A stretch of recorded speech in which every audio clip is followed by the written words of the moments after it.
you're going to have to censor this. I was like, wow, you guys are the angriest crowd I think I've ever had. Just like some dude in the back of the crowd just really loudly proclaimed, you! Imagine what's going through Charles II's brain.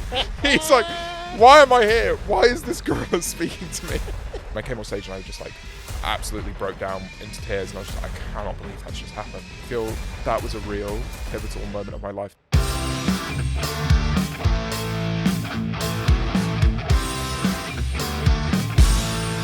Welcome to Rock Sound 7 of 30. I am your host, James Wilson Taylor. It's the only show where I find out what the questions are going to be exactly the same time as the guest does. You know how this works by now. We've got 30 questions in front of me. Our guest is going to pick 7 completely at random, and that is what will form their mystery interview. And our guest today, he's out on tour at the minute with a brand new album on the way, and he is just featured on our new 21 Pilots tribute album as well. We're here to talk about all of that and more. It's Mr. James Marriott. How are you, sir? I'm very well. How are you? Not too bad. Lovely to see you.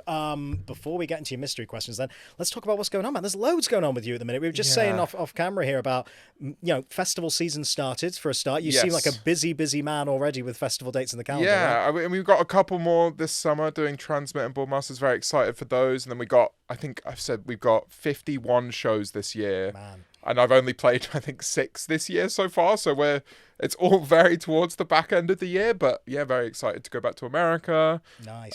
Do another UK and Europe tour. It'll be great fun. It's very, very exciting. Of course, off the back of the new album, Don't Tell the Dog, which is coming soon at the time of recording here. People have heard a few tracks off there already. Really excited to see the response from the audience, man, to these early singles. And you see, even when you're putting little snippets on TikTok of the new one and stuff, like, people are genuinely really excited for this record. Which has got to feel great coming off the debut and then coming back the second time and see that audience build. It's so validating. Like, it's, I've always been very blessed to have an audience of people that really support whatever I do.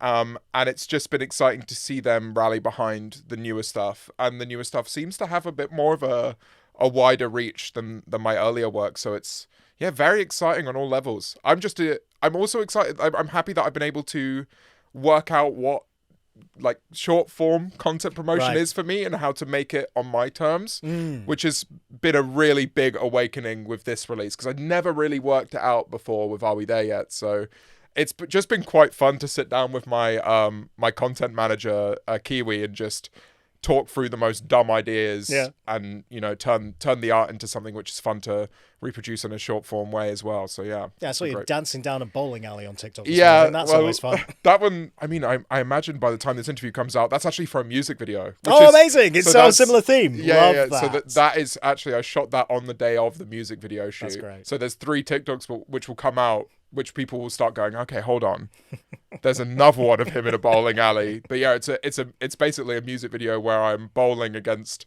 a close collaborator of mine, and that is just the concept of the music video is that I'm bowling. But it's a great music video. Hey, nothing wrong with that. I love a bit of bowling. That's good fun. And I was trying to describe actually kind of what the sound is of the album and everything to a friend of mine the other day. And it's I think you've hit me in my sweet spot there, where it's really danceable, fun vibes in a lot of places, but with super emo lyrics. I love that balance every single time, and it always hits me up, particularly on a song like Plasticine, which I guess people won't have heard yet, but that's a gorgeous song. Man. Everyone really always brings up Plasticine. Is that right? It's so unusual for me. So Plasticine was written with Kieran Shadul of Circa Waves. Yeah, great. And I loved that song. On day one, we wrote it, and I was like, "This is amazing. This song is like one of my favorites I've ever written."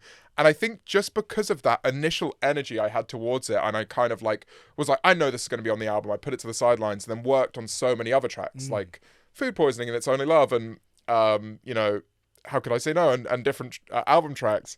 That one was kind of just like, I know it's on the album, so I just don't have to think about it that much. And so very little of it actually ever changed from the demo to the final record. Yeah. And so now it's kind of like, I don't think about that song at all. So whenever I go into an interview and people go like, oh, and Plasticine, I'm just like, oh my God, yeah, I forgot about that one. But yeah, I'm feeling now that with the amount of times people mention it, it probably should have been a single, but you live and you learn. Hey, it's one that's nice for people to discover in there. But no, it's a gorgeous song. Really sits really, really nicely in that center of the record. It's interesting you talking about promo and stuff as well, and like this kind of TikTok world and everything, because obviously a lot of people will have found you first on YouTube and that kind of following.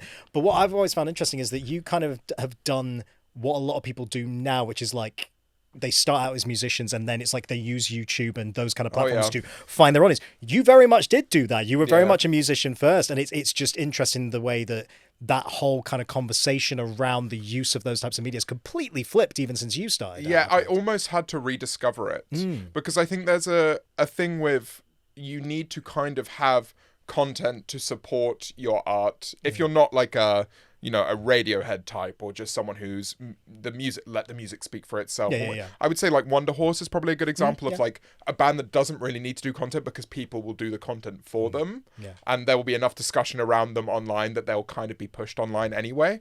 But yeah, for me I use my YouTube as a very basic, I want you to go and listen to my music thing.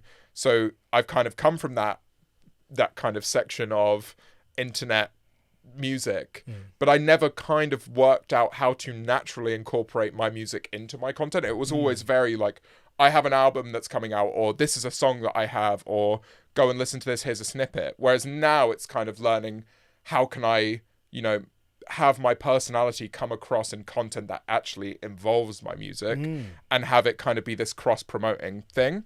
And I feel like we worked it out with this record. Yeah. Now, the thing is, a year will go by and I'll be sitting on another album, and then you almost have to relearn it every time because the algorithm changes so much. Right now, there's like it's really boring chat, but there's a certain trend where if you have a video which looks like it was filmed from another angle with a Snapchat caption, and then it cuts into a song, that just really performs well right now. Interesting. Right. And so we did one and it worked, and it was like, God, it is really just how much can you follow this trend before people get bored of it? And how can you make it you, and how can you make it funny, and how can you make it into something that people will want to listen to outside of the content? And so next year it will be something completely different, and we'll have to relearn it again. But it's all in the good name of getting my music into people's ears. So yeah, absolutely. I think that's the interesting. You've hit the nail on the head there as well. It's about how you make it you, because people can smell when something's not authentic. Yeah. And it's like you really you can do the fun trends and everything, but if it's not authentic, people are just gonna switch off straight away, right? I think for me, it's just, if you're in that moment where, I mean, Tyler the Creator had this, I saw this interview of him where he was saying, like, if I spend a year and a half of my life on an album, I'm going to spend a year and a half of my life shouting about that album. Right. And I think you need to kind of go into it as a smaller artist, and you need to accept that. Like, you can't just put an album out, do a couple of Instagram stories and leave it. Like, if you're proud of that piece of work, shout about it. And lean in. People are going to make jokes about certain parts of your work. Like, in Toothache, there's a lyric which people think is very vulgar, which is not vulgar, about a cream egg. I'm not sure if you've seen it. And it was like, you've just got to lean in. So, I did a piece of content where I go into a supermarket and someone offers me a cream egg and I kind of turn it down. And that piece of content is the highest viewed piece of content about Toothache. Yeah. And it boosted the listeners of Toothache that day, which is like, you can't ask for anything more. People, even though they were joking, it still meant that the song got listened to by more people that day, and that's a wonderful thing. So yeah, that's really exciting to see. I think this is the other interesting thing, is that development of the kind of YouTuber to musician pipeline, like what's the word? That kind of negative attitude towards it for a long time seems to have faded in a big way. I guess because enough people have proven the point that it's like, well, people can just use it as they would any other platform. Troye Sivan's the kind of best example, right? Like, started out purely as a YouTuber and then obviously went off and more than proved himself as being a more than capable pop star, right? And I feel like that keeps going. And we've got so many examples now of artists that have done it. Like Dodie's done it. She's a great example of the UK. Like Joji's done it. And then, Troye. And I think it will just continue to happen. I think there is a kind of a mix of, people who do YouTube. These aren't people who grew up being like, my final job is I want to be a YouTuber. It is always among like a grand, eclectic group of things that creative wanted to do. Like every YouTuber that I've ever met has always been like, oh, I did also want to be a photographer. I did also want to be an actor or a director. Like the director of my music videos for this album run has been a YouTuber that I've known since 2017 that wants to be a director.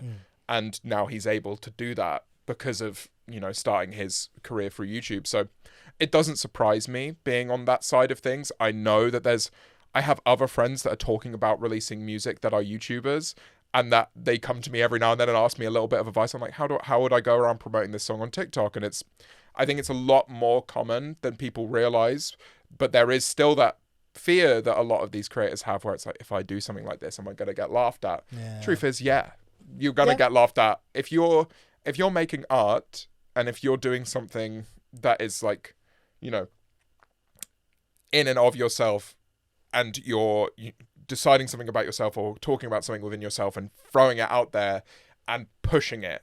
And I mean, like, you know, you're doing like however many TikToks being like, listen to this song.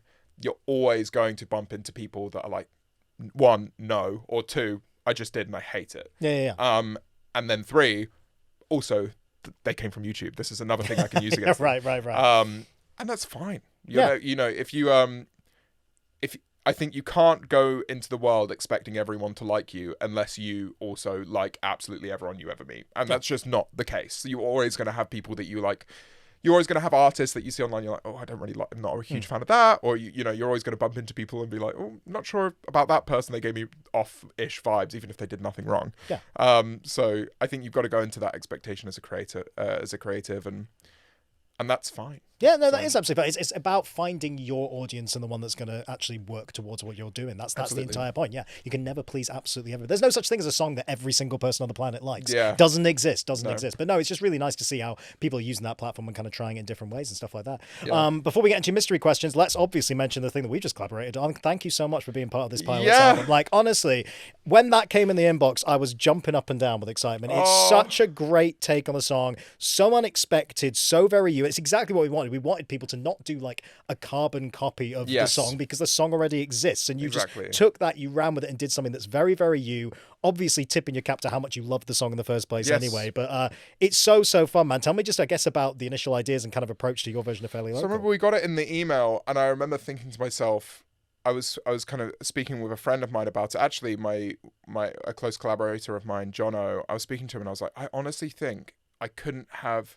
There's only one other band I could have received this email for and been this excited for, and it's either the 1975 or 21 Pilots. Yeah. It's like, if I got that email about either one of those bands, I would absolutely jump on it. And within 10 minutes, I'd already reached out to my producer. We were going to Finland the next week. I was like, we can just spend a day in Finland doing it. We already have like the studio time. I know we have the creative minds to make something a little bit different. And so I was already really excited about it. And then, when we got there, we had like an idea for a demo that we kind of made before going to Finland. And then we went to Finland and pretty much started again from scratch. And I think for me, it was like, I don't want to go into Fairly Local and try and make something that is similar to Fairly Local. Yeah. For my love of early 21 Pilots stuff, you know, I'm a huge Trench fan. That's my 21 Pilots album, which obviously came a little bit later, but I was just nervous of the fact that if I make something that is trying to be too much like Tyler Joseph's kind of rap era, I will just not do the song justice. So immediately my mind was, okay, how can we kind of develop those sections in a way that doesn't feel like I'm just trying to be him, but I'm trying to do it justice structurally and lyrically, but kind of push the sound more in my direction. And so we ended up on something that is a lot more kind of scale than I see. I was about to say, it wouldn't sit out of place on that. Which I didn't realize was happening until it kind of happened. In fact, funnily enough, sonically, my idea was to find something which was fairly local, somewhere in between Royal Blood and Chapel Roan. Oh, interesting. So it was like, how can we kind of, so the drums immediately we were like, okay, Good Luck Babe, Chapel Roan. We're going to try and keep the drums and the pace as like that kind of just very simple 4 to the floor thing. And then I wrote the guitar lines to try and keep it a little bit more Royal Bloody. And then the kind of, we changed around the vocals a little bit. So the rap is more kind of like a falsetto-y, kind of ghostly feeling. But I think people at the end were like, oh, it's kind of like if Fairly Local was on Scale and Icy. I was like, that's the biggest compliment anyone could give to the song, because it's like, clearly it shows that, you know, my sound and the things that I tend my sound towards also is kind of like the poppier hits of 21 Pilots. So yeah, really cool. Really cool opportunity. Really, really cool. It's been so nice to see as well, like, another one of our aims with this was really to kind of bring in a lot of artists that the Rock Sound audience and the Pilots audience might not necessarily know as well, and actually have people kind of discover, hopefully, some new favourite artists. And what's been really nice is seeing people already. I mean, we've seen kids, like, set up their own playlists of all the bands that are on the album and be like, you need to check out this song, you need to check out this. It's so nice to see that community kind of get on board a bit. I love that. I've seen, members of my audience, whenever they've seen people like, oh, if I like the cover by James Marriott, what are the other songs I should go and listen to of his? And it's like, seeing my audience come into those conversations, be like, oh, you should try out this one, or you should try out this one, has been lovely. I think obviously there's always that nerve-wracking thing when you cover a song by a very successful artist, that there's going to be people that love that original that are going to feel like you've killed a member of their family because it's like, this song I live and die with this song. And I spoke about it a little bit on Twitter. I was like, I actually really respect that. It's like, I grew up with certain songs, and I feel like if those songs were changed, I would feel personally offended by them.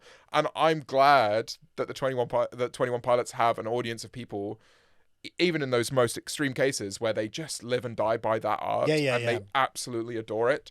And yeah, again, I'm just kind of happy to be in the conversation. 100%. I mean, the original still very much exists. Nobody's trying to replace anybody here. But the best description I saw on Twitter actually was one of the fans saying, the album's like a piece of clique art. I was like, that is exactly right. There's bands on this that formed because of Pilots, and this is them saying, this is a song we love, this is how we do it. I love that. Bears and Trees, I've known of them for a while. No Offense, I've known of them for a while. And it's like, you see these artists that I've kind of been orbiting, and I knew before that they were fans of 21 Pilots. You can just tell from their sound. Yeah. And so being able to see them on the record as well was just so, so heartwarming for me. Amazing mix of stuff, man. And Hours in Action, who did Ride for us, they've set down the gauntlet here because they've said they want to put it in the live set. Now, if you were to put it in the live set, it would not sound out of place with your other material, my friend. This is the thing. I think we're doing a big London show at the end of the year, where we're doing two. So we're doing two shows at the Roundhouse. And on the second one, it's the kind of last show of the year. And I've already seen a few people like, oh, he's got to whip out Fairly Local for that last show of the year. And we'll see. I'm going to tentatively wait and see what people think about it when it's fully, of course, when it drops, But there's also been that thing of like, oh, you can put it on streaming after a certain amount of time if you want to. And it's like, okay, I'm going to see. Then maybe just drop it as a B-side at some point and be like, for the people that really want it. Amazing. It would be fun. It'd be fun to see you play it. Like I said, I think it would fit very nicely with the material. So we'll see. It's just hard to sing. Oh, I bet that. Yeah. Oh, last song of the night, because you'll be knackered after doing it. It's at a pace, that one. Yeah, really I was not, born with Tyler Joseph's vocal range, unfortunately.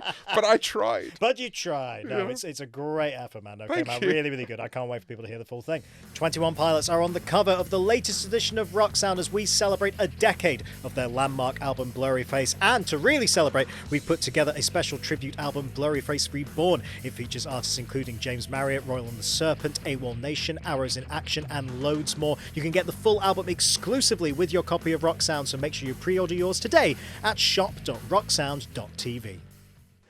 Let's get into your 7 of 30 then. Okay. So as I said up top, the way this works is I've got 30 questions in front of me, numbers 1 to 30. I need you to pick 7 numbers between 1 and 30, and that will be the rest of this interview. So when you're ready, 7 numbers between 1 and 30. Has anyone ever picked 1?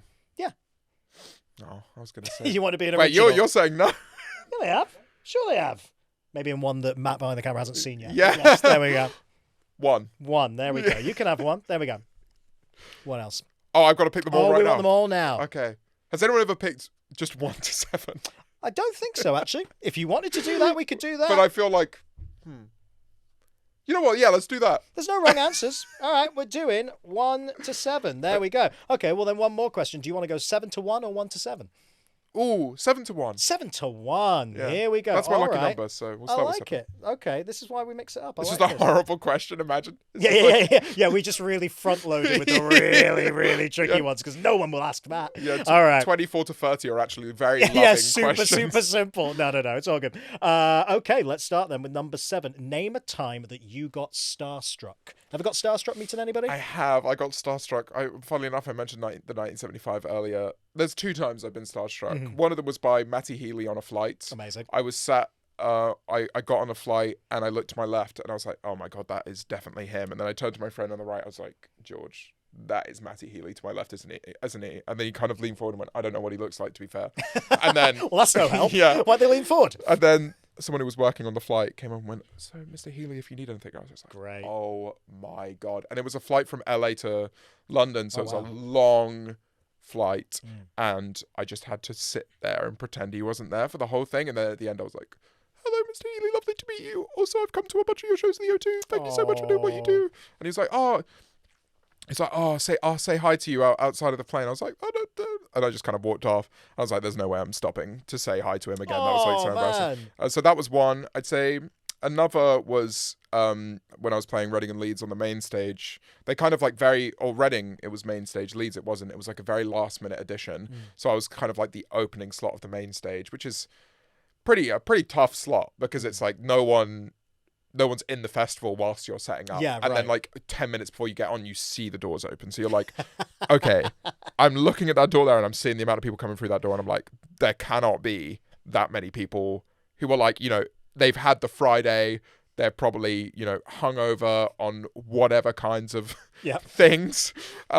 And no one is at 11:30 in the morning being like, yes, let's into go. The festival. Energy. Yeah. So you could kind of see the people coming in, and we still actually pulled a pretty sizable crowd. So it was lovely. But then it just meant that you had the main stage access for the whole day. And it was a day where the 1975 were playing. Ah, there we go. And the Killers were playing. Oh, wow. And so I remember going backstage before the Killers came on, just to like grab another Coke from the backstage area, and the backstage area was kind of cordoned off, and I was like, well, this is ridiculous. I was like, I'm a main stage artist. I need to be able to go to my my green room. And then I understood why. It was because Brandon Flowers was coming out. Oh, wow. And he like turned to all of the artists that were kind of like going back to their areas to grab bits or whatever. And he did like this big wave, like this very like almost like presidential feeling wave. And I was just like, that is crazy. It's like seeing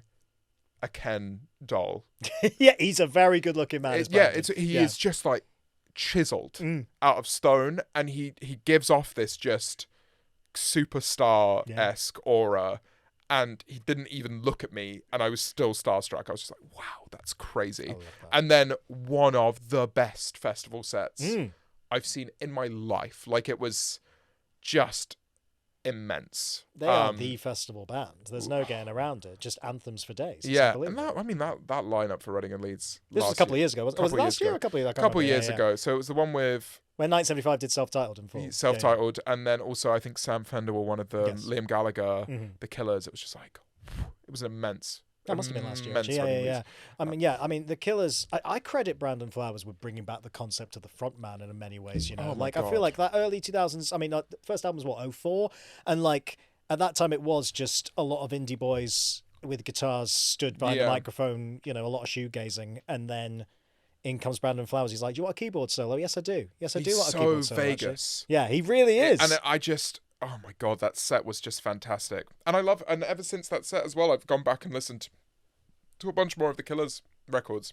Pressure Machine is just magnificent. Yeah, it is. And so that was probably, those two times are the kind of times that are striking me as the most starstruck. Amazing. But there was one time before all of this stuff where I was working for a catering company, and I can't remember the actor's name. She plays Clara in Doctor Who.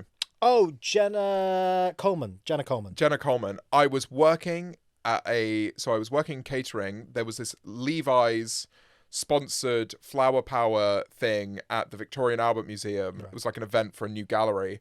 And I was making mocktails behind a bar, and she kind of grabbed my attention making mocktails at the bar to order a drink off me, but I wasn't permitted to make alcoholic drinks there. I was just making mocktails and kind of hiding in the back.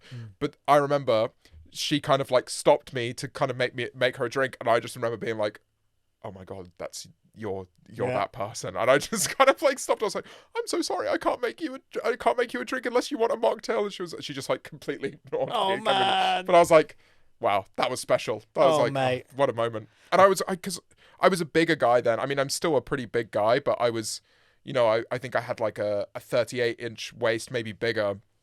Honestly, maybe bigger. And the obviously it was sponsored by Levi's, so all of the clothes there were Levi's, and they gave me these like 32-inch waist jeans. Oh man. And I just felt like I was kind of like, my legs were kind of, you know, tightly sealed. I had to like suck in the entire time. I was wearing like a large, tight-fitting shirt, and I was just kind of like this. It's like the last time you want someone to kind of, you go like, oh my God, are you Jenna Coleman? Dude, I swear to God, I've never spoken about this with a guest before, but I swear to God, I did the exact same level of gig before I got into all this stuff, Really? man. Genuinely, all those event bars, and they inevitably have clothes sponsors, and you'd be in something ridiculous, and I did definitely serve a few drinks to a few celebrities. I've not interviewed any of the ones I served drinks to yet. That's going to be the one, isn't it? That's going to be the one. I'll keep those secret, and then like, if I ever interview... And I'll tell you one that I'll never interview with people like, you know, like Miguel. I remember doing like serving him a drink and stuff like that. I remember slipping Johnny Vegas a beer at the National Television Awards. You're welcome, Johnny, if you're watching.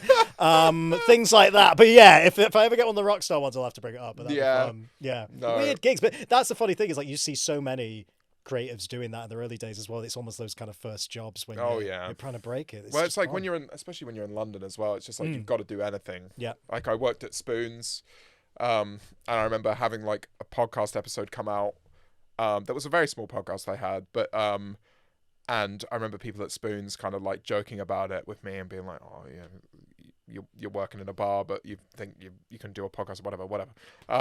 And I remember thinking like, God, I need to not be working at Spoons anymore. It'll break you. It'll break you, but it's worth it in the end. Yeah. Before we move on as well, 1975. I mean, you can hear that influence so clearly on your music. Yeah. And I mean, I absolutely adore that band. That's no secret. And I just think the diversity of what they do as well, and just that complete lack of fear to do a song like People next to a song like Frail State of Mind, and it just all makes sense. I think is really, really clever. And I think that's probably got to be something that inspires you. Just in essence, that lack of fear to just try different stuff. I think what I will say is one of the things that I feel that I don't have, that I feel like the 1975 do, is they have such an eclectic mix of loud voices within the band, or like directions within the band that they want to take, if it is that more kind of garagey direction, which was very George Daniels, or that kind of like, you know, anthemic pop that Matty Healy loves to write like nowadays. And even like Jack Antonoff's influences over the new record, where what's it called? Part of the Band, I think, is a magnificent song. And I remember hearing that and being like, what a wonderful choice as a single to have that come out and be this kind of like broken string orchestra. I was like, it's just fantastic. And I feel like one of the things that I find difficult as an artist is I don't, as much as I work with other creatives that kind of like will try and pull me in different directions, there's no one that can ever take away my control in a way that I feel like sometimes in bands it means you have these like great array of works, because there'll be one time where one album a band member's like, now I want to do garage, and I feel like for me there'll always be that little bit of control where I'm like, but it has to be, you know, it has to be like we have to structurally go towards pop writing and, you know, whatever. And I guess with Don't Tell the Dog, I'm glad that I've been able to stretch myself a bit more out there. Like Ventriloquist is a weird song. Limbs is a weird song. How Could I Say No is a song that's very much for me. So it's like, I'm very glad that I've been able to find that balance and that stretch within my own, you know, artistry. But yeah, it's definitely one of the things I lament not having, you know, like a band system where it's like, now it's this person. Yeah, another sounding board there a little bit, I guess. But no, it's interesting to see the development. Like you say, a bit more diversity on this new record as well. It's interesting to see you push that way. Let's move on to number 6 then, if we're working our way down. What is the stupidest thing you have ever done on stage, James? The stupidest thing I've ever done on stage? I mean, it was pretty bad. In Toronto, there's a line in Grapes, which is like usually like one of the climaxes of the set, where I sing I Fell for Someone New. And as I was singing that line, I fell over on stage and tried to grab a speaker to hold myself up. Usually these speakers are very much in place, but because it was it was the Hard Luck Bar in Toronto, which is like venue, you know, like small venue, like old school. And this speaker was hanging from just an XLR cable. And it's like a speaker this big. So I went to grab it, fell through it, and just like collapsed onto the floor. So as I was singing about falling, I literally did. I fell. I mean, looks intentional in a way. In a way, but then it doesn't look so intentional when you're then like singing back into the microphone and the microphone's unplugged because you fell over. Oh man. So it was like, it was a great moment, but I would say that's probably the stupidest thing I've done on stage. I'm trying to think of other things. Yeah, you fairly accident prone on stage or not? You kind of okay with it? I do dart about these days. As soon as I started running a little bit, I was like, now I can run on stage. And that's running's the word, by the way. I've seen some footage of you going down the front and everything, and you are keeping up a pace, my friend. It's not leisurely walk to the crowd. Oh my God, but then singing Grapes after you've run, it's like like just words after words after words. That song. So I always regret it when I'm kind of like in the chorus of Grapes after running down like at a festival. I'm like, oh, there's a crowd here and I can like run down. And there was like, I think Leeds got cancelled last year because of a storm. Yeah. Reading didn't. And I remember I was in Reading and there was like, it was the first time I played to a crowd where it had that parting in the middle. Yeah. But a parting in the middle that I could easily get down. Because I'd done one before, I think, with a parting in the middle when I played main stage that one time. But it was like so hard to get down there. Whereas this time I was like, I can definitely get down there. And so my tour manager, Orla, was like, okay, there'll be some steps. So just look down to the right and there'll be steps. And during the whole of the set, I was like, God, I really don't see these steps. I was like, they must be there, but I can't see them. So anyway, I get to the point in Grapes and I have about 30 seconds from track being played to the point where Grapes begins. It's kind of like this just like ethereal moment and I kind of can talk to the crowd for a bit. Yeah. And I run to the front of the stage, no steps. Like turn to my tour manager and she goes, they're meant to be there. I'm like, they're not here. And so she's like, come this way. So I had to run outside the back of the big top tent all the way down, run back into the front of the crowd for a different part of the stage. So at this point, I've like, and I'm trying to do this within 30 seconds. So I'm like, I've gone there, nothing, gone here. We're going to have to run through the back, down here, out through the front, in the middle. I get back just in time for the bass hit to come in where I go like, oh, nice. My name's James Marriott. Boom. And then I'm like running down the middle, like high-fiving people or whatever. And then the microphone cuts out and I'm like, oh, no! Because it's a wireless mic system. I was like, oh, it clearly doesn't reach here. So I had to run back to the front. Man. So I can't even perform it in the middle, which is where I wanted to perform it. And then so I run back to the front and then the song begins. And I was just like, so out of breath by the time I got back. And I was like, trying to sing the song, but it's a tough Let's hear you guys sing this one. Yeah, a bit of that. Did nobody ever? Yeah, exactly. So, Let them carry that one. Let Absolutely. them carry it through. We're getting deep on number 5 here. What is your idea of happiness, James? Oh, I have had a lot of therapy. I think I used to think happiness was this kind of like moments of ecstatic feelings. I think I've always had like some pretty low receptors in my brain to that kind of stuff. And when I was, not looking after my body so much during COVID and, not exercising that much, it was definitely harder for me to feel happiness.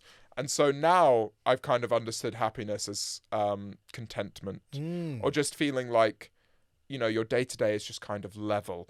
That feels like happiness to me. And it's lovely to have ecstatic moments of happiness, but I tend to find that whenever I do have those very extreme happy moments, there's always a quite brisk, response from my brain where it kind of goes like boom and then goes back to normal, no matter how great that one moment is.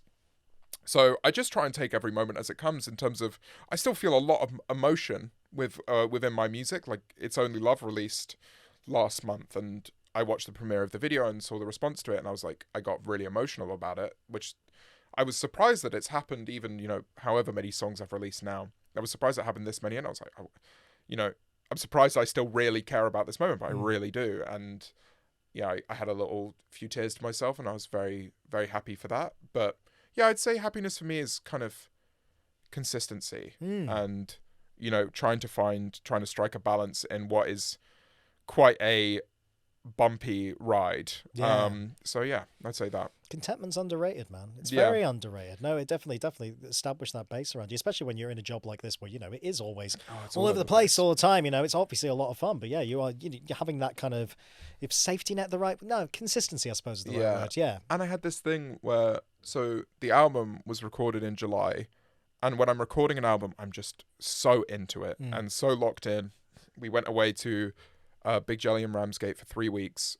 We was surrounded by, you know, producers that I love. They're like some of my best friends. Every session musician that I had on it, one of my closest friends. I just got off the back of a tour with a crew that I love. Like my crew, I have a very unique crew where every single member of the crew is able to hang out with any other single member of the crew, and it will not be awkward. They are all close.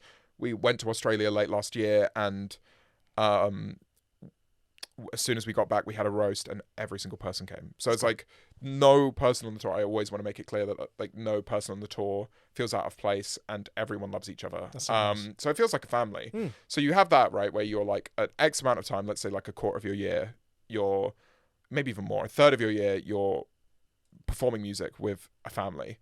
A third of your year, you're writing and producing music with your best friends. Yeah. And then that other third, you're like very quickly not doing that, and you're on your own.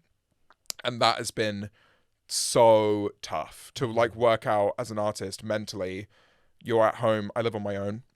And there was a period late last year where someone who I'm very close to went away, like the person that I would kind of rely on to hang out with a lot.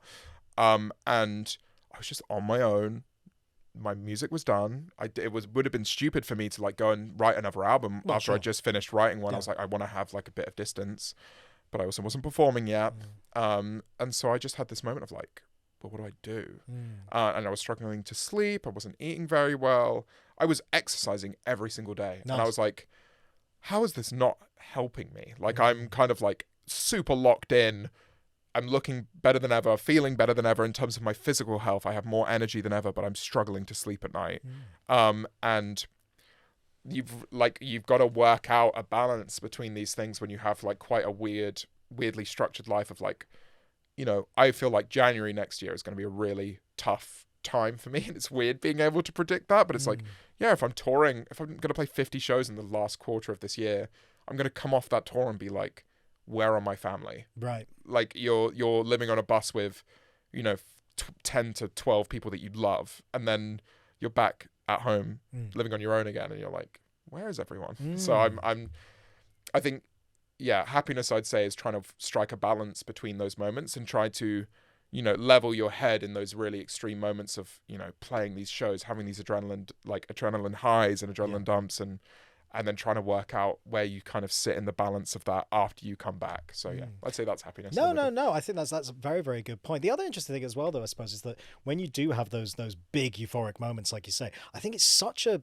stereotypical British thing, isn't it, that we don't celebrate them as quite as much as we should. Like the idea of just stopping, smelling the flowers, you know, really appreciating where you're at. And I feel like whenever I talk to American friends and stuff, that is not a problem. Like it's very much drummed in of like, yeah, no, of course you want to celebrate your wins and really go speak about it. But we just always kind of shy away as a culture a little bit, which is a strange thing. Like if you do something great, you want to be able to celebrate that. Yeah, and one of the things I'm doing this year, which I've not done in years, is I'm having a birthday party. And that's like, it's really stupid, but like I've not had a birthday party in like 6 years. Man. And no, my God, maybe even 10 years. Wow. And I feel like it's a really stupid thing. I could only invite 20 people. So I invited like pretty much just my band and my crew. But it's like a pizza party. Like there's this pizza place in Brighton where there's a 5-a-side football pitch, and I was like, nice. Right, we'll go there. So like it's the most dumb, childish birthday ever. It's like we're gonna eat pizza and play football. Like I'm 10 years old again. It's fun. But yeah, you're right. There's been very few occasions where anything that has happened music-wise, I've really had a moment to go, wow, this is amazing, and celebrate it, because I feel like you're just on this constant wheel of like, how can I outperform the thing I just did? Yeah, it's constantly pushing on to the next thing, which I guess is the nature of the industry a little bit, I suppose. But yeah, I feel like we as a UK culture across all sectors really need to get better at that, man. We should all be celebrating our wins. But I feel like the time in music where I've definitely been able to do it was when I played main stage at Reading. Nice. Even though it was like very much like a shoehorned in thing, it was like we weren't a main stage act. I'm not even a main stage act now, but you're always going to have those moments where those things start to trickle in, and it was the first time it trickled in. And I remember coming off that stage, even though it's not the biggest show we've ever done, but it meant so much to be like, I'm where I'm performing right now, I'm going to see the Killers perform here tonight. Yeah. I'm going to see the 1975 perform on main stage B. So it's still main stage. It's like, Oh, God, I'm yeah. sharing a stage with all of these artists that I adore.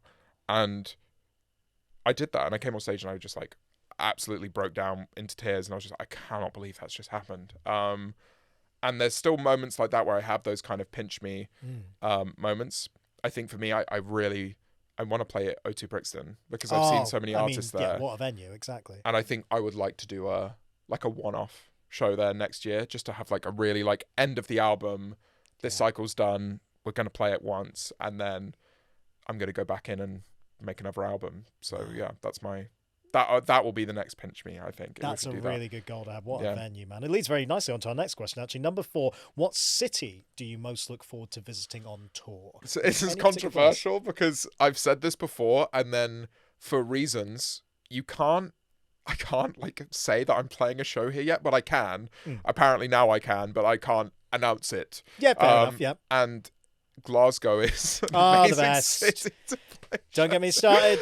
The best. Because we're playing Transmit, they're very clear on like, oh, you can't announce a show here. So I'm just like, oh yes, I'm doing a UK and EU. I think everyone knows how it works. Yeah. Festival season's gonna festival season, and then touring season kicks in, and that's fine. It's the same for everybody.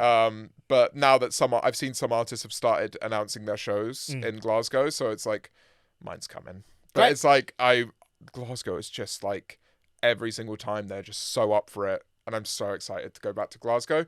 Manchester, always fantastic. Always good time. The home grounds for me, kind of like your Londons and Brightons. It always feels like those crowds are a little slower to kind of get the energy up, but they are very receptive. New York, angriest crowd I've ever had in my life. Really? Yeah. There was a Angry point at where what exactly? So they are very like, I like to make a little competition in new territories where I'm like, oh, we played our first show in Chicago a couple nights ago. They were a great crowd. Chicago was fantastic. I put them up there as well. And so I was in New York and I was like, so what do we think about Chicago? And everyone was like, you're going to have to censor this. Fuck Chicago, fuck Chicago, fuck Chicago. And I was like, okay, cool. But also, Toronto are pretty good. And before I could even do it, Toronto. Wow. And then I was like, wow, you guys are the angriest crowd I think I've ever had. And someone, just like some dude in the back of the crowd, just really loudly proclaimed, fuck you! Like, over the crowd. I was like, oh, wow, I feel like I've lost them. Like, maybe I've lost the crowd here. But yeah, I loved that. And then I'd say in Australia, Melbourne is just... Oh, yeah, I hear that. But you spend a day in Melbourne and you're like, wow, this place is amazing. You go and play the show and everyone there is just so up for it. So Melbourne and Manchester weirdly have a similar energy. Do you think? Why do you think that is? That's I don't know. Like, but I just feel like the crowds there, there's like such a music scene in both the cities. That's true. So I feel like everyone there is just, such a regular gig culture. Whereas I feel like with London, because you essentially have people from other parts of the country come into London for the London shows. The London shows are kind of like, almost they feel like showcasey. Like London shows always feel a bit showcasey. So you kind of feel like there's a bit more kind of, you got to put in a bit more elbow grease. But yeah, Dublin as well. We're doing 2 nights at the Olympia at the end of the year. God, that's a beautiful venue. Really beautiful venue. And that, we've never played it. So I'm like, I've heard it's like Coco. Yeah. It feels like it's very theatre-y and it's great. And I love Coco as a venue. Yeah, I'm really, really excited. And then, Europe as well. Amsterdam's great. German crowds are fantastic. And man, you're sport for choice. This is good. Yeah, there's a lot. I mean, as I said, it's 50 shows. So. Well, that's true. Yeah. You better hope you're enjoying all of them. Exactly. Absolutely. It works well. Yeah. Number 3 is next. What is your best memory from school? Got a favourite memory from school days? Best memory from school. Ooh. I mean, I had a bit of an interesting ride with school because I mean, this will come as no shock to some people, but I wasn't immediately very popular until 6th form, where I kind of found my people when I moved to a new school, and I was kind of like more in that in-betweenersy style friendship group, but that was very based around just like, I remember being sat at a table on my own on my first day at a new school in year 12 and being like, God, I've done it again. I'm going to have no friends. I did have friends before, but it was like, I remember feeling a bit outcasted. And then in year 12, I was like, I overheard someone who was clearly quite popular within the class and within the year. And he was talking about Pokemon. And I was just like, okay, I have an in. Don't mess this up. And I went up to him and I was like, are you talking about Pokemon X and Y? And he was like, yes. I was like, I've just pre-ordered it. I have a friend. And that was my friend Christian, who I'm still friends with amazing. to this day. And that was like, I would say that because that was a moment where I think my life, that if you could pick a moment where your life just changed a bit, I've always struggled with introducing myself to people. To this day, even at uni, everyone around me knows that like with kind of networking and social situations where you're kind of, I can come to something like this and I can be ready for it, and I can kind of go like, well, I know I'm going to meet people that I'm going to talk about X thing and whatever. But in social situations like a party, I'm just like, who do I know? And very much like, I'm just going to hang around who I know, and then maybe I'll get introduced by them to someone, and that will be the person I meet that night, whatever. And that was a moment in my life where I feel like socially I was even worse before I just tried that one time of like Pokemon. And so ever since then, he kind of just went like, here are your new friends. Yeah. And that meant that I kind of had a kind of adolescence where I was going out and having fun with friends and like going to house parties, which is something I'd not done before then, and kind of experiencing young life that not in my bedroom and on the internet. So it was like, yeah, I was very grateful to Christian for having that talk with me about Pokemon. For him, it was probably just like, you know, who's this nerd that's kind of like, I mentioned Pokemon once, why is he talking to me? But for me, it was so important. And yeah, I feel that was a real pivotal moment of my life that happened at school. And in the same vein, I'd say I had a teacher called Mr. Torres Sanchez who taught me Spanish in sixth form. And I was, honestly, it was kind of awful at languages. I was really awful at them. And I just decided to do one for A-level because I was like, I have no idea what I want to do. So I'll just do a range of things. So I was doing history, Spanish, maths, politics. I was like, I'll just do history and politics are quite similar. Whatever. I'll do some different stuff. And then he was just amazing. I remember I got into the class and I was thrown into it where I was in a new school, and in my old school, it was kind of like you learn Spanish from a textbook and you get into the exam and you kind of just replicate from a textbook. I got into my first class of him and he was just speaking in Spanish to everyone. I was like, what is going on? Like, I'm not ready for this. Like, I don't know what the questions are going to be. And I remember he asked me like, what did you do during the summer? I was like, in Spanish, I was like, I went to Spain. And then he was like, what was it like in Spain? And I said, Scorchio. Because my dad and my aunt would regularly say that in Spain. I didn't realise, as a joke, that's not a Spanish word. And so he was that's like... a Fast Show reference for people of a certain really? age like myself. Obviously, I'm far too young to have ever seen. So I don't even know the reference. Yeah, there you go. But that's the thing. I remember the whole class laughing at me. I remember him being like, "Oh God, we have a bit of a case on our hands." And so from that day, he was like, how can I make this into something which works with his brain? And he would give me these like comics in Spanish. Wow. And he'd get me to read them. And there would be very little pressure. He would just be like, you can take it this week and then give it back. I just need you to give it back the next week. And we can have a conversation about it, or you can write a little bit about it, or you can, give me a few words that you learned from it. And he made Spanish into something that I wanted to learn. Wow. And I was predicted a D in like the first few months, and then he made an example of me, and he was like, James is someone who cares enough about, his career or whatever to have moved his predicted grade from a D to a B in Spanish, and then it got moved to an A, and I got an A, and I studied modern languages at uni. And that was just a teacher that was like, I had no idea what I wanted to do at uni. I was like, maybe I want to do some law thing. I didn't know what I was talking about, really. That's why I was doing history and politics. And he turned Spanish into something that not only did I feel like I could do it because of the way he taught me how to learn it, but then something which I then did after the fact. So I was like, well, I know that I made that progression in that period of time. Like, I can handle it at uni. And then, I did it at uni. So, and learned Portuguese as well. So. God, every teacher deserves a massive wage increase in this country. I swear to God, it's unbelievably powerful and can shape. I mean, it sounds so obvious, doesn't it? But can properly shape the entire rest of your life. It's so interesting hearing you say about finding your tribe as well, because I think that's what's fascinating about music fandom in a way that maybe wasn't quite as prevalent when the two of us were growing up, to be honest. Like, the amount of access you can have online to immediately find friends in other fandoms. Pilots being an obvious example, as we've said, but I see it a lot of your shows. So I bet there's kids who have met at your shows. Absolutely, and I love it. Some people have like Discord chats. Well, it's like someone will talk about they're going to the Stockholm show. First show we're ever playing in Stockholm, and someone will be like, I'm going to the Stockholm show, and I saw a comment being like, oh, join the Stockholm Discord. It's like there are people who are going to the shows to like go and queue together and then like nice. go and get some lunch together during the day. And it's like to be able to have a following that are so friendly and so open to the idea that, you know, there's a reason why people kind of like get involved in music and get truly involved in a fandom. And I've been there. I know how that feels. And to feel like you're sharing a passion with people that you then go and hang out with, and you're like, oh my God, it's not the only thing that we both like. Obviously, there's going to be like another interest. Maybe it's Pokemon, you know? Yeah, maybe. And I think that's such a wonderful thing. And I think it's so precious. I think that's one of the things I always wanted to make sure I have is, you know, a following or a kind of health within the following that people feel like they can reach out to other people that support me and they feel like they can truly make friends with people. I think that's a beautiful thing. Yeah, it's really special, man. Really special to see that develop for sure. 2 more to go. So question number 2, what do you want to do when you retire? I don't see you necessarily retiring, but if you had to, what would the plan kind of be?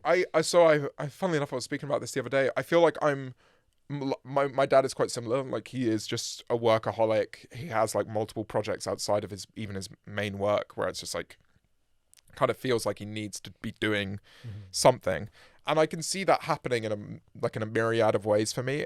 Even if it's just like making music on the side, or I was like, what am I going to be doing in 15 years? Maybe I would like to compose for a film. Like I would love to do kind of like film production or like film composition even. And if I was to retire, I feel like it would have to be a project of some kind, like a garden. Like I could imagine having like an allotment and like growing vegetables, or like, you know, if I have kids, kind of teaching them how to kind of make their own food and grow their own food and growing ridiculously spicy chilies and stuff like that. I feel like that is something which I can see in my future. But, you know, I think at heart, I love to make art. And I think, you know, in whatever way that will come about, I feel like oil painting, that definitely pokes me in a certain way, and I think woodwork also pokes me in a certain way. So I feel like whenever I see oil paintings, I'm always like, oh, I'd love to do something like that. And whenever I see a cool box, I'm like, that's a cool box. I want to make a box like that. So yeah, I'd say whatever I do, it will be something which is kind of like a skill which you build up over time. Like you kind of like get better at, and you can kind of see progression from year to year.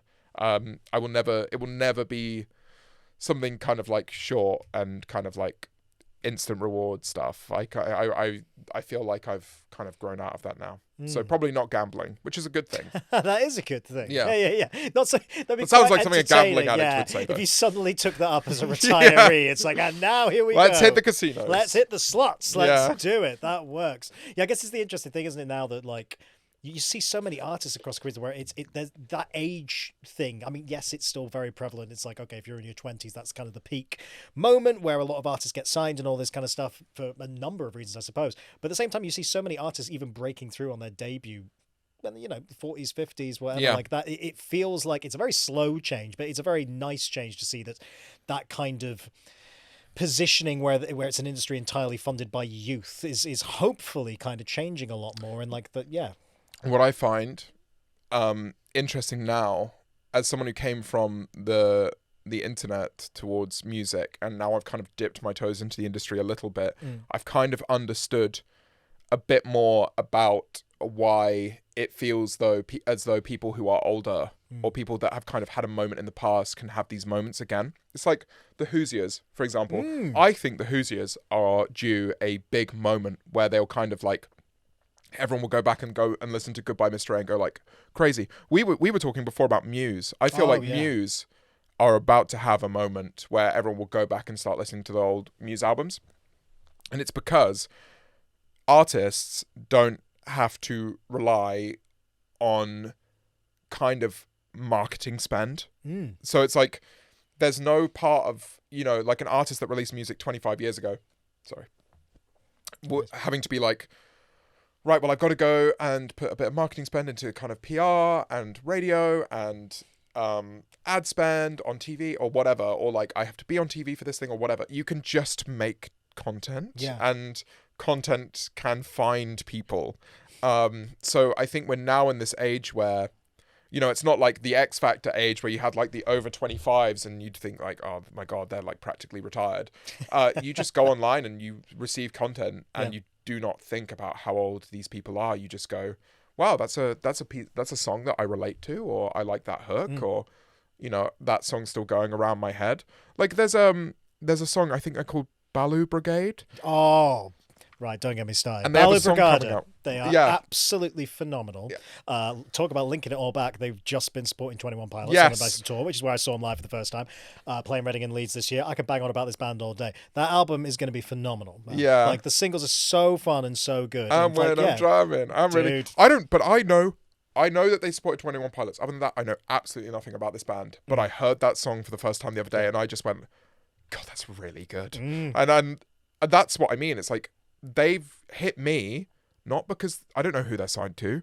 I'm sure they must be signed to someone, or like at least they've been around for a while if they're supporting 21 Pilots. But it's like, I only found them because I saw a piece of content by just some random dude dancing to the song. That's great. And it's like, that is just something that would not have happened 20 years ago.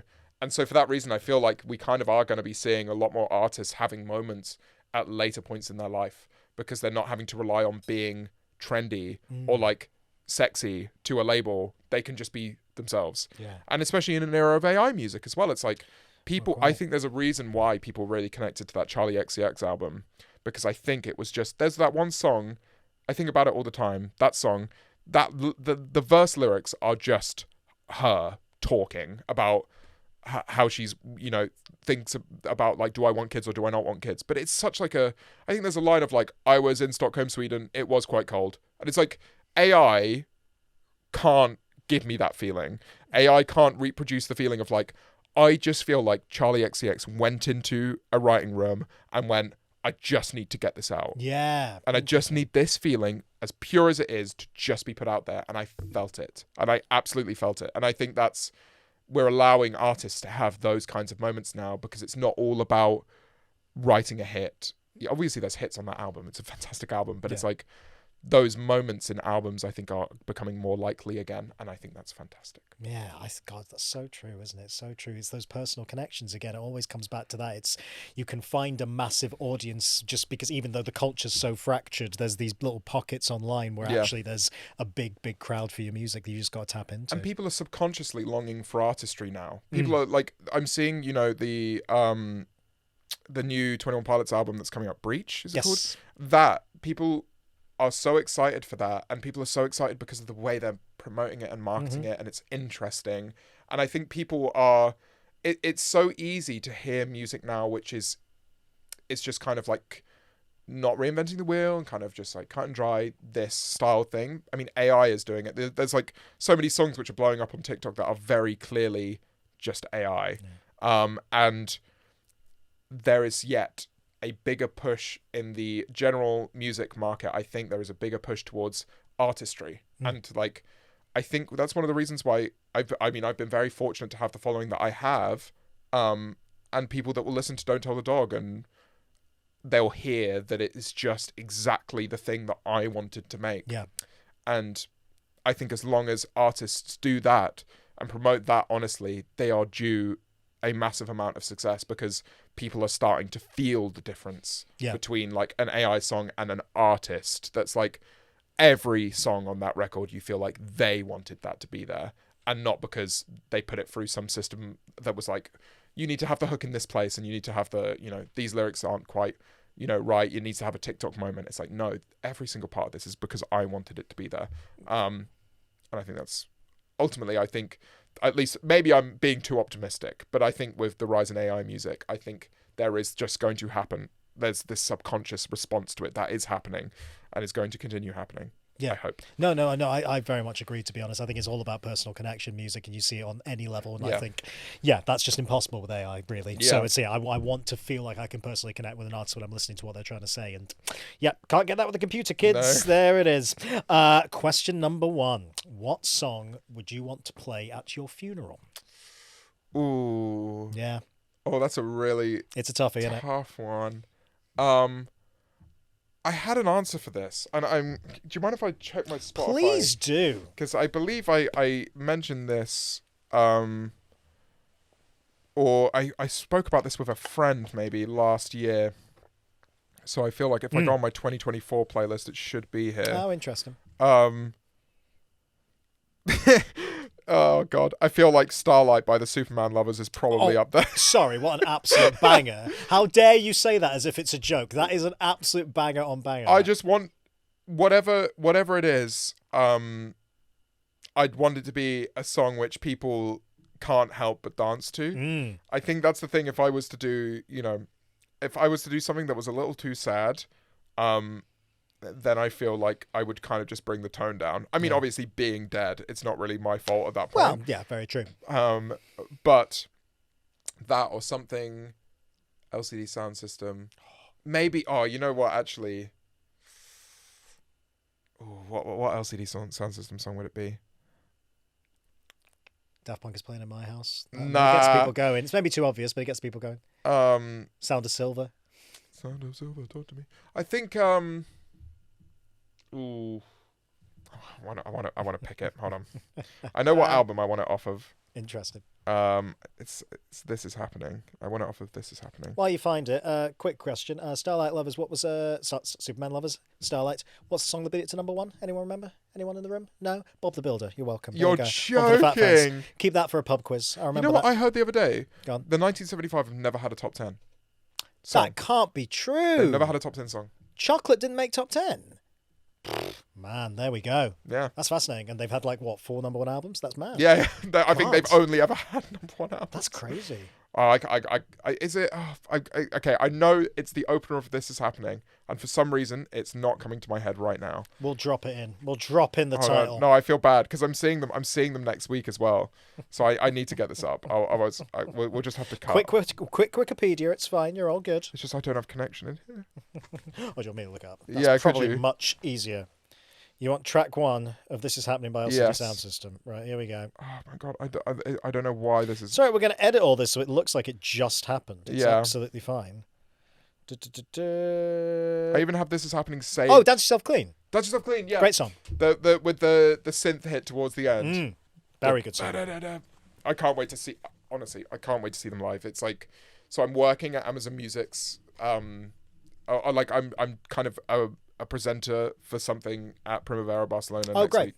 And I'm on until 1 a.m, and LCD Sound System start at 20 past 1 in the morning. Yeah. And they're doing an hour and a half set. And I honestly, I saw that on the timetable and I just went like this, because that was the main reason I'm going is to go see LCD Sound System. Yeah, of course. And it's going to be amazing. In Barcelona as well. That's special. At 20 past 1 in the morning. It's going to be absolutely nuts. That is an absolute moment right there. It is. Inside the latest edition of Rock Sound magazine, read the first ever interview with one of the most talked about artists of the year, President. The mysterious masked artist speaks for the very first time to us ahead of his debut performance at Download Festival. So if you want to get your copy, head right now over to shop.rocksound.tv. Okay, well, that's your 7 of 30. What we like to do to finish here is, obviously, you've picked all those at random. These are 7 kind of quicker questions that we ask absolutely everybody. So everybody answers these questions. Here's how they go, right? We call these the big 7. First up, name one song that will always make you cry. It's a song called Jasper by, and I don't even know who it's by. It was a song that, so Don't Tell the Dog is actually about my dog called Jasper. And the reason why I wanted to make an album about my dog was because it's kind of softly about my dog. There's only one reference to a dog, really. I think 2 maybe in the entire album. It's more about the concept of childhood. Dedicated to Jasper, though, is because the first connection I ever had to music on an emotional level, really, was my dog Jasper died, and my sister on Windows Movie Maker made a kind of a PowerPoint style tribute to my dog Jasper, and it had this song called Jasper on it that she clearly just looked up on YouTube and ripped off of YouTube. And it has this lyric which is take me down to the water. I can't remember what it says after that, but every time I hear take me down to the water, that's where we took his ashes to the sea. Oh man. So it's just this really weird song called Jasper that actually I had this intrinsic connection to about my dog called Jasper. And we took his ashes down to the sea, and it's take me down to the water. And every time I hear take me down to the water, I even get emotional thinking about it. But every time I hear that song, I'm just like, oh. God. So yeah, I'd say that I showed someone it And I was like, oh yeah, this is probably like the song that makes me the most emotional. And as I showed it to them, I was just like crying my eyes out. Man. And I was like, God, I can't believe it. That still has such a chokehold on me. Yeah. So I'd say, God, what a strange, unexpected connection to it though as Yeah. well. That's beautiful. and it's That's also really like, nice. I don't know, I can't remember who the artist is. Like, it's Yeah. It's just like an American kind of like folk song. Interesting. But Oh, that'll always get you. just beautiful. That'll always get you. That Yeah, kind of little fractured folk acoustic sound. guitar, just oof. That does it. That does the job every time, man. What 2 items can you never leave the house without? Ooh, never leave the house without. I mean, it's a boring one, but headphones. Yep. Headphones. You know what? I'm going to go into my Trader. If I say a Trader Joe's bag, that's probably. We'll allow that brand. We'll allow it. It looks cool. That's why we'll allow it. Let me see what's in my bag. Oh, it's we've just turned into what's in my bag. Here we go. You know what it will be actually? A lollipop. Like, Oh, interesting. I need lollipops at all times. I find like lollipops are a really good way for me to kind of like dial in. Nice. So I always have like a little You few. You can say chopper chop if you Yeah, want yeah, it. chopper You can chop, say yeah. chopper chop. We'll allow that branding. I'd say that like my headphones and some form of lollipops. And like you'll look if you ask me at any given time, like, do you have a lollipop on you? I'll probably have What one. flavour are you going for? Oh, I love the sour ones. They have like specific like sour. Yeah. And I've had them so many times now that I know why they all have a hole in them. They have a hole in them, I think, to like put some sour stuff in the middle. So yeah, cool. But like any apple, cherry, love those. Miss me with all of like the milky ones. Miss me like strawberries and cream. Like I'm not even kidding. I bought a Chupa Chups kind of, you know, like those ones you were seeing in the shops. I bought one of those for the tour bus, and I was like, this is gonna be a great thing. And I had like a little notepad that was like, every time someone takes one, you have to leave a little message. So like you go like, and I'm grateful to the Chupa Chups stand for like. I feel like 10 people took a Chupa Chups at one point, and every single time I was going like, hey, does anyone want a lollipop? Please, does anyone want to take one of the lollipops? And everyone's just like, why has he done this? But I took home that stand for myself, and now I order in more Chupa Chups to put in my Chupa Chups stand. But I would say most days I have one. That is proper rockstar MTV Cribs house stuff. That I love that. Weird. Having your own lollipop It's stand. proper freaky. But you know what it is? It's like they're like 40 calories. They take like 10 minutes to eat. Right. And It's a little treat. They give me of like the day. a little boost, because coffee doesn't really give me a boost in a weird way, but sugar does. So yeah, I weirdly enough, I've definitely become a lollipop man. That kind of sounds. I'm not sure how that. Also, you know, Chupa Chups comes from the Spanish verb chupar, which is to suck. Yes. So it's kind of like calling a lollipop brand sucky suck, and I don't know how I feel about that. And now we're back once again to your Spanish lessons. Yeah, Here we go. exactly. It all comes full circle when we do these, man. Give me top 3 tips for going to a festival. Ooh. Okay. Family-friendly tips to going to a festival. Hey, dealer's choice on that one, mate. Yeah. You go family friendly if you want. Can I do one which is probably not allowed? Please do. I used to sneak alcohol in through mouthwash bottles. So you just get like a mouthwash bottle, you put in some like blue dye to the vodka, because then if they go up and smell it, it's just been like, oh yeah, it's mouthwash. God, you went extra level with the food dye. Yeah. Fair play. But it worked. Yeah, smart. But I don't drink anymore, so maybe not that one. I would say to a festival, don't share a tent with people that you wouldn't, you haven't had like a sleepover with, or like you respect their level of cleanliness, because you can get into some dingy tents. Don't overdo anything because you're trying to look cool. That's just a fact. I think I've seen people make mistakes at festivals, and it's like, you can overdo it at a festival. Yeah. So I think it's like, be safe. Enjoy it all. Festivals are a wonderful thing. Be safe. It's like, safety first. Always a good priority. and then number 3, don't like plan it out. Like but then I think this is kind of being more towards type A. I'm not a type A person. I wish I was, but I think if you have an artist that you want to go and see, tell yourself, I'm going to go see that person, and then I'm going to see this person, and then I'm going to see that person. Because the festivals I've gone to sometimes, when I was younger, I'd be like so hungover in the morning, I'd just be like, I just won't go see them. And then it's like, you're not making the most out of the experience. Yeah, that's true. So like, plan it out. If you're like, yeah, there might be an artist that's on it like at the opening hours of the festival, but from the artist side, the artist really appreciates it when you're there at the door when the gate opens. So yeah, go and support, the artists that you love, no matter No matter if you have to go to 10 gigs that day. Yeah, absolutely. Pack your day in. And make the Why most not? of it while you're young. Yeah, Because absolutely. I think I saw a TikTok that was like, what going to a festival in your 30s feels like. And it's just like, oh, that was really good. But can we go home now? My legs hurt quite a lot. Yeah, I couldn't possibly know what that feels like at all. Pick 4 people, alive or dead, to invite to a dream party. A dream party. Wow. I would invite... Well, this is going to be a weird one. This is going to be a really weird party. But I would invite my grandfather on my dad's side because I only met him as a very young child. And he only died a few years ago. And I never picked up that relationship, and I probably should have. So I'd say he's one because supposedly he was an author. And I don't know what books he wrote. Maybe I should try reading them at some time. But I pick him. I would also pick... Who would I pick? I feel like I've got to pick... I'm going to go for Charles II.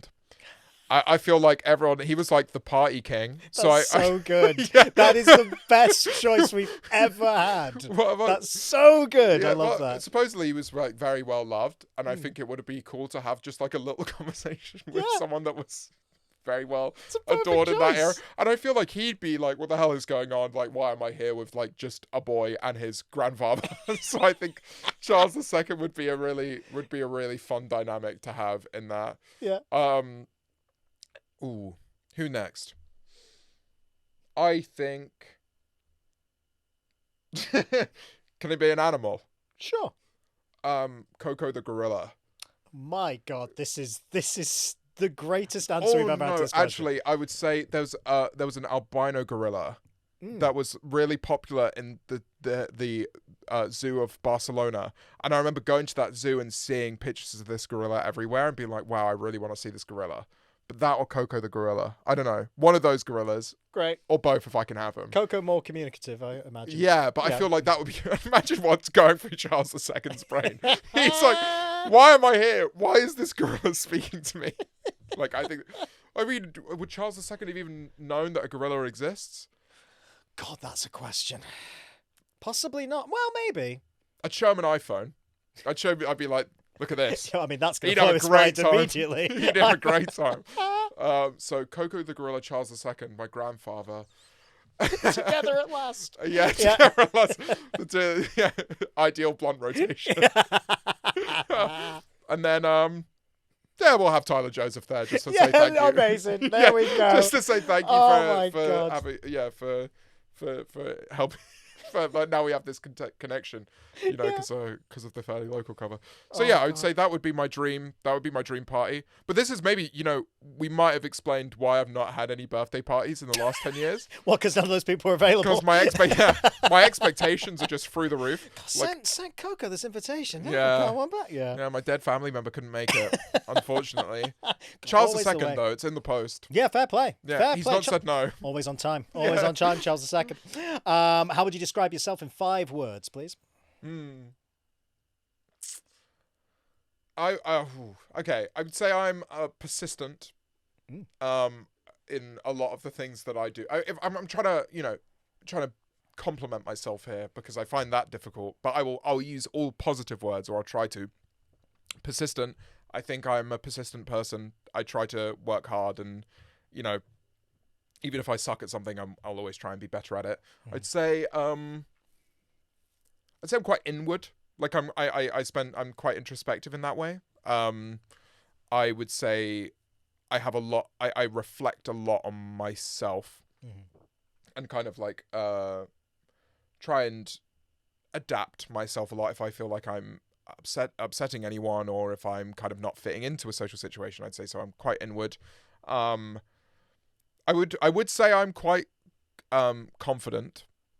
I think in the things that I make, but also I think you need to have a level of confidence to survive in music. Job, like even with as we were kind of talking about with the kind of like the positives and the negatives of doing a cover of a song, it was like, have you ever seen that meme of there's like a man standing like this and there's just like loads of knives in him. Oh yeah. I felt like when I kind of did my initial like fairly local sound thing, and I just put it out to TikTok, and I was like, they let me do a fairly local cover, and it was just like there was a lot of positivity, but that was also a bit of a barrage of people being like, why are you doing this? I was just like, I kind of felt like I was going like, get behind me, other artists, I'll take the brunt of this. And so I think you need a level of confidence to be able to take that much flack. Yeah, sure. So I'd say confident, inward, persistent. I'm emotional. I'm very loving, and like I will say emotional because I think it can be to my detriment sometimes. Like there will be times where I remember there was one point in time where I was explaining that difficult time I was having last year. Yeah. I remember at midday I messaged a group of my friends being like, can we play a game? Even though like a lot of them have 9 to 5s and absolutely couldn't play pro clubs with me at that period of time.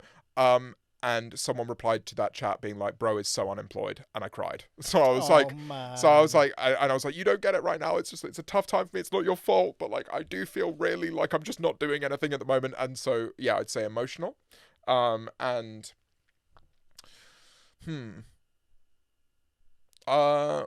fifth word. It's tough. It's tough to. Well, you threw loving in there as well, which I think Yeah. does count as another. Yeah, I'm a love. I give out a lot of love. I love my friends a lot, so I'll say loving as well.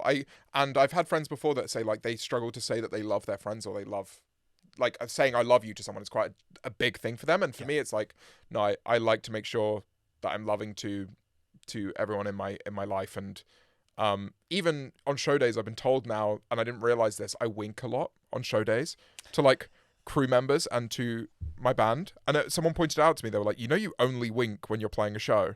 It's like, God, you've got me. I didn't even realize I've been doing that. But it's like I've tried to understand why do I have this extra level of body language on a show day. And I think it is this kind of camaraderie feeling of like, I'm confident, so you don't have to worry about me. Like that kind of idea of like, I'm feeling confident enough that I'm throwing out a wink. Winking as a British man is just not something British men do. But there's something quite like 1970s entertainment about it. There's something a little bit old school. Like, come on. Yeah, I'll do like a little to like a band member, or like I'll walk into soundcheck and I'll just throw one out to like a band member, and then I just feel like we both kind of have this feeling of like they can be more confident now that I'm showing them like I'm fine. Yeah. Don't worry about me. Just focus on yourself. And I think as a frontman, there's a point in time where you have to kind of have that moment with your band and your crew just to make them kind of go like, oh, okay, we're good. Yeah. Because, sometimes you can wake up and be like, my voice is gone. And it's a nightmare. It's like everything's going wrong. So, yeah, I'd say I'm always trying to make sure that the people around me are comfortable. Obviously, I still have my diva moments, but I'm getting better at dealing with them and apologizing to people when I've been a bit short. So, that's always a good way to be that way. How would your friends describe you in 6 words? Arguably the hardest question. Arguably the hardest question in the whole thing. Oh God. Okay, I think if you were my really close friends, they would be willing to be somewhat detrimental to me. I would say, you know what? I would say funny. I think I'm funny. I'm not the funniest person I know. There are some people in my life, even in my crew, I'd say I would maybe throw myself into the top 5, but I would struggle to get into the top 3. I'm definitely not in the top 2. So I know those top 2. It's Big Joe, he's drummed for us recently, but he's our drum tech. He is just magnificently funny, and it's just so easy for him to make a whole room of people laugh. And Kiwi, my content manager, he is just, his storytelling, the situations he puts himself in are ridiculous, and the way he delivers those stories is just magnificent. But I would say funny still. Great. So I'll put funny in there. I would put understanding. Like whenever I have any form of like personal conflict with people, I always I try my best to be understanding, and I hope that they think that. Communicative, I'll throw that in there. I'm an over communicator, so I would say that much. I would say people would understand me as an overthinker, so I'll put overthinker in there. That's 4. Yeah, 2 more. 2 more. I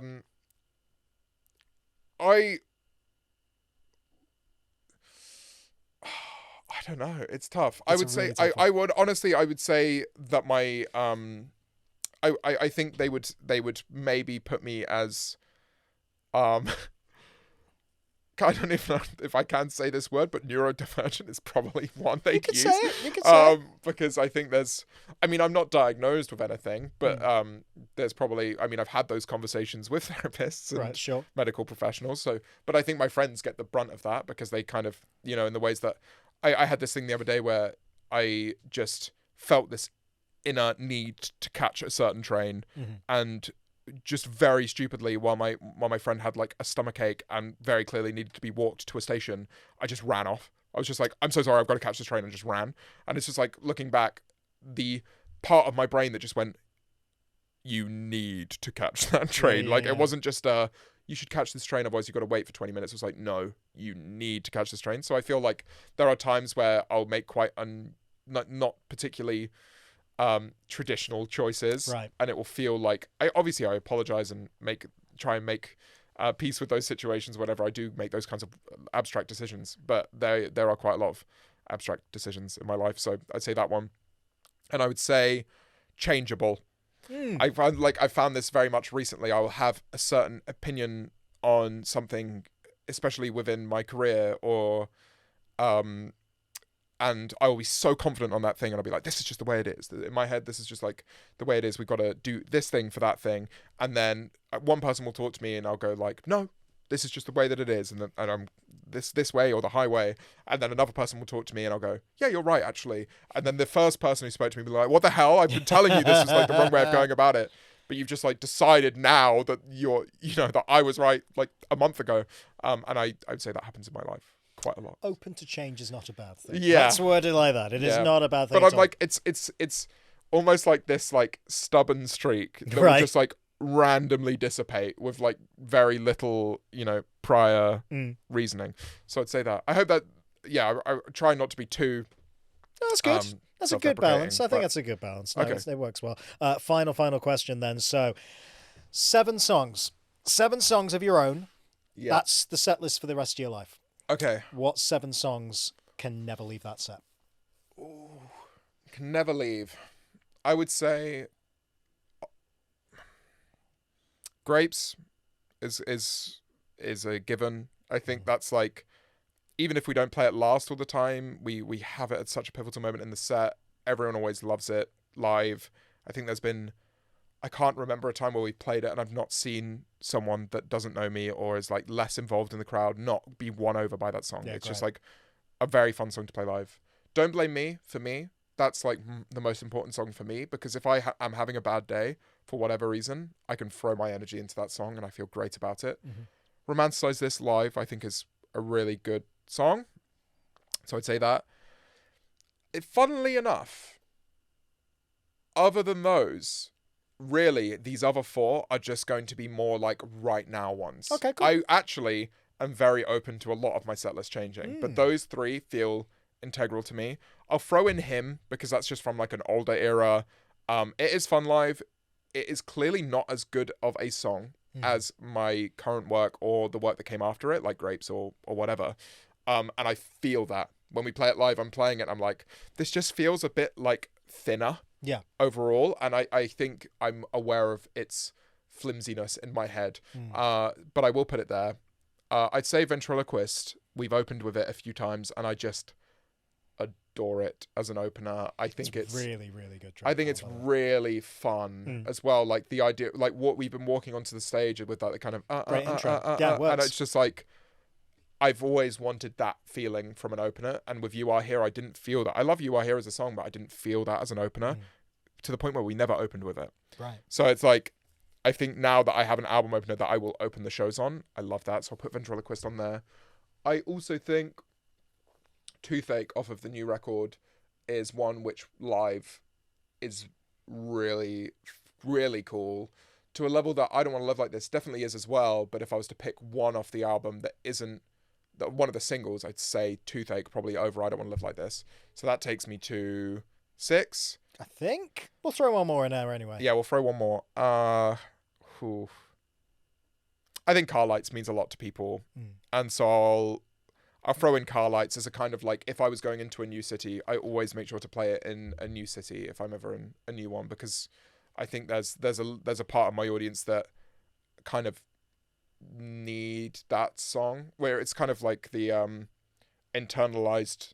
It's kind of my commentary on internalized homophobia and shame for like feeling certain ways about certain people, and that song was so important to me to not feel ashamed with myself for liking certain people, or you know, having certain crushes or wanting to act on certain crushes. And I think that's a very, without realizing it, I wrote a song which was very relatable, and I only wrote it for myself. Like I genuinely wrote that song drunk and emotional, because I was just like, I've got this feeling that I've just never put out before.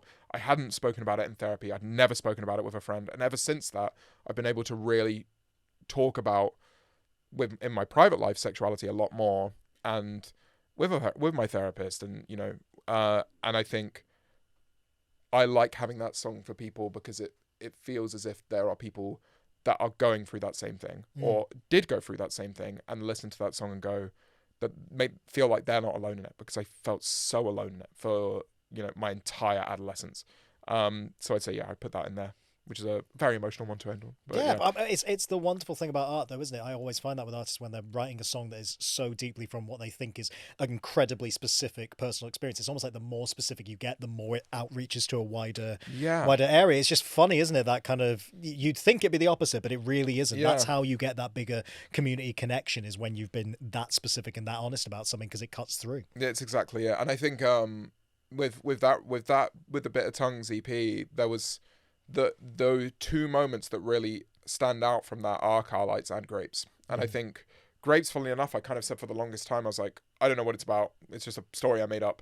It's not a story I made up. It's like, it's about a friend of mine. Right. And I didn't really realize it was about a friend of mine until I kind of looked back at it and I went, God, no, there are so many parallels. And like, I was making up a story that was actually completely true about someone that I knew. And there was like little moments of the song which kind of I'd seen happen in this person's relationship. And now it's like, looking back, there's a reason it's from a third person perspective in the song. It's because I'm the third person. Right, yeah. So yeah, I found that really interesting. No, like it is back really and seeing interesting. that, like, the things you think might not be honest when you're writing them, you're like, oh, okay, hold on. Yeah. That is just like my friend. Yeah, sometimes it just takes time to realize it, I suppose, and then it all kind of clicks together. James, that's about it, man. Thank you so much for sitting down. It's so fascinating to talk to you. Congrats on the album. Genuinely, really enjoyed it. Looking forward to those live dates whenever they get announced and all that kind of stuff when it comes out. And once again, just thank you so much for being a part of the 21 Pilots project. You know, it's incredible work across the board, but yeah, it's just so nice to see people like yourself really just make it your own and do something completely different with it. Just really excited for people to hear that. All the best to you, man. I'm sure we'll catch up soon, all right? Thank you for having me. Good to see you. James Marriott, everybody. 7 of 30 is well and truly back, and you can see loads of episodes right now, including our first episode with Youngblood, a chat with The Warning, and of course with Mr. James Marriott. Just hit subscribe on the Rock Sound YouTube channel or find us wherever you get your podcasts.